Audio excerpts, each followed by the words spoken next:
Yo, before we get into this, I need you to actually watch this training footage. Because when I saw it, I had to rewind it. Mike Tyson, 59 years old, looking like that in the gym. Not 59-year-old going through the motions. Not 59-year-old hitting pads for the cameras. I mean genuinely scary. And then, Floyd Mayweather, one of the greatest of all time, saw the exact same footage and had to respond. What he said tells you everything about where this fight is actually at. Stick around because by the end of this video, you're going to have a completely different perspective on what's about to go down in the Congo. Let's get into it. Right, so let's just establish what we're actually dealing with here, because this fight is unlike anything boxing has ever seen. And I don't mean that in a hype way, I mean it literally. You've got a 59-year-old former heavyweight champion of the world, the most feared man to ever lace up gloves, stepping into an exhibition against an undefeated 49-year-old who fought at 154 pounds his entire career. There are no weight classes. Tyson himself described the rules as just free fighting, catch weight, everything. So Floyd could be giving up somewhere between 60 and 70 pounds on fight night. Let that sink in for a second. And the location? This isn't Vegas. This isn't a Netflix arena. They're going to the Congo. And Tyson is out here claiming the fight will take place in the same ring that hosted Muhammad Ali versus George Foreman, the Rumble in the Jungle, in 1974. Whether that's actually true or not, the fact that Tyson is even framing it that way tells you everything about how he's approaching this. He's not treating this like an exhibition. He's treating this like a moment in history. We do know that you were in talks to fight Floyd on April 25th. Can you give us a status update on that? Hey, listen, that's something I signed for already. It's already going down. It's going to be going down in Africa. Is it still happening on April 25th? I believe so. Okay. So this small injury is not going to preclude it from happening? Well, we'll see. Okay. What weight will it be at? It's just free fighting, catch weight, everything. Okay. How many rounds? 8, I believe. Does this interest you, like in the kind of way that the Jake Paul fight interested you, like to fight a guy like Floyd, obviously with a? It's going to be pretty interesting. I'm looking forward to it. Yes. Yes, and especially in a setting like that, right? I think you were over there and got to meet the people. Yeah, I was over there, and it's going to be in the same ring that Muhammad Ali and George Foreman was in. The exact same? They kept it? Yeah. Yes. Holy smoke. Now here's where it gets real, because when this training footage dropped, people expected to see an old man going through the motions. What they actually got was something completely different. Tyson's trainer, Rafael Cordero, has been in camp with him every single day, and this man is genuinely buzzing. He's calling Mike complete during sparring sessions. Not good, not improving, complete. His exact words were, his defense, his power, his speed, his endurance. Today, he put everything together. And what's wild is that Cordero then compared this version of Tyson to the Roy Jones fight 4 years ago, and said Mike is significantly better now than he was then. Better at 59 than he was at 55. And then you watch the footage and you understand why. Tyson is on the heavy bag with combinations that look crisp. He's doing dumbbell work, strength and conditioning, full sparring rounds where his trainer is screaming, "Beautiful game, complete, there's nothing to say." Tyson himself said he dropped a shirt size, went from extra large to large. When someone asked him how he was feeling physically, he just said, "Incredible." No hesitation, no qualification.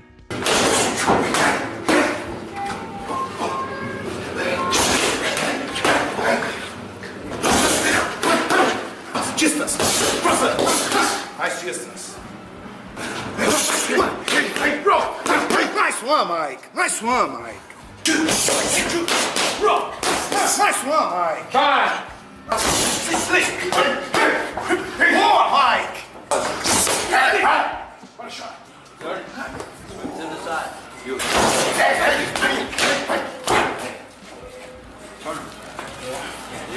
You're up in the air. Check cross the flip. One shot.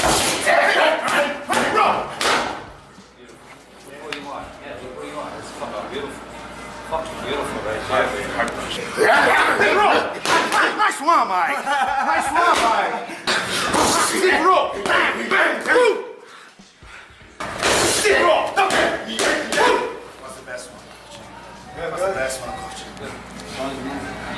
That's the best one. Keep roll, up there. Hey, put a shot. Isso, that's it. Keep roll.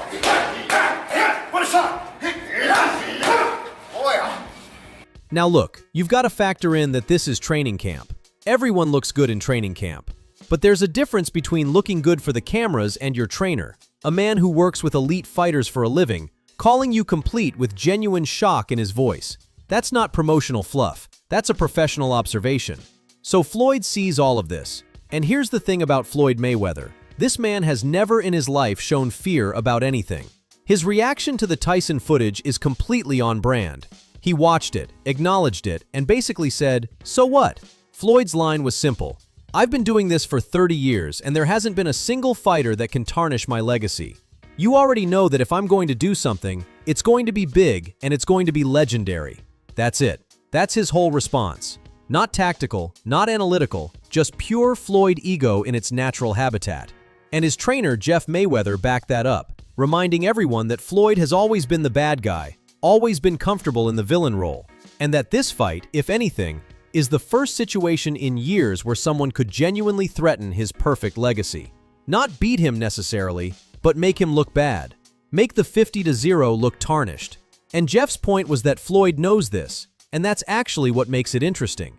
What you also have to understand is Floyd isn't just reacting to Tyson here. He's reacting to the whole conversation around why he's back. Because the internet has been going crazy about his finances. Business Insider ran a report claiming Floyd could be facing around $54 million in debt, property foreclosures, lawsuits piling up. His attorney denied everything. But then his former accountant Dave Hall came out and basically confirmed the financial infrastructure collapsed when Floyd changed management teams and lost his entire CPA setup at the same time his spending was at its peak. Private jets, 100 cars, bales of cash on Instagram every other week. Joe Rogan summed it up perfectly. Floyd spends money like it's a tap with unlimited flow. So when Floyd says this fight is about legacy, about being legendary, about being the biggest draw in boxing history, yeah, maybe, but the tax receipts tell a different story. The man literally petitioned the U.S. tax court to delay a $7.2 million payment until after the McGregor fight because his assets weren't liquid enough to cover it. That's not a man on top of his finances. That's a man running the numbers on his next fight before he can pay his last bill. But here's what makes Tyson fascinating in all of this. Because yes, the money is real. Yes, this is almost certainly a payday fight. Tyson admitted that himself on multiple occasions.